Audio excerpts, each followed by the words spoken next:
para sa mga katulad kong OFW. Mag-ipon kayo para sa sarili nyo. Huwag nyong ibigay lahat sa pamilya.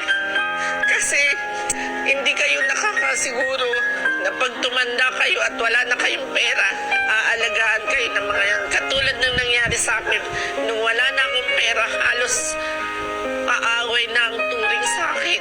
Parang ang sama-sama ko na. Alam nyo kung naibabalik ko lang, nag-ipon ako para sa sarili ko. Hindi yung lahat ng kapatid ko pinag-aral ko. Lahat ako ang tumulong para makapag-abroad sila. Gulang ko, tinulungan ko yan. Pero nung wala na akong maibigay, para na akong basura. Para sa anak ko, sana masaya ka. Masaya ka sa mga ginawa mo.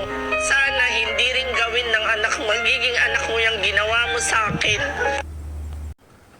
May kamag-anak tayo na laging nakapuna sa bawat ginagawa natin. Okay sana kung positibo ang komento. Kaso madalas puro negatibo at pinangangalandakan pa sa ibang tao na akala mo kahuhusay at walang ginawang mali sa buhay. Tandaan mo, idol, dalawa lang ang pwedeng manira sa atin. Kung hindi natin kaibigan, kamag-anak natin. Minsan, kailangan mong tanggalin yung mga toxic na tao sa buhay mo. Kahit kamag-anak mo pa, real talk yan. Anyway, hindi lahat ng patama tungkol sa'yo. Sadyang natatamaan ka lang kasi pil na pil mo. Ganun.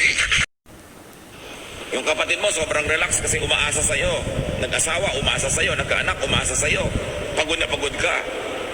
Subukan mong gutumin yung mga yan pag hindi kumilos.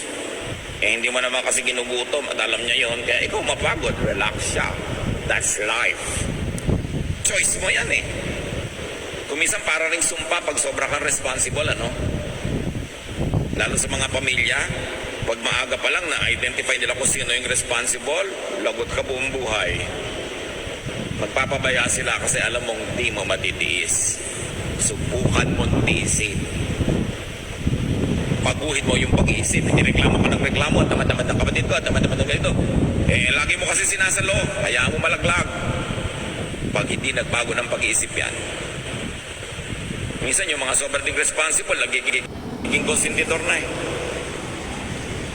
We are already tolerating very bad behavior by rewarding the lazy. Thank you for watching. Follow more. Thank you for my new follower, Arlene Salcido Garcia, Isabel Marie, Raymond De Lasa, Eugene Gutierrez Tanyada.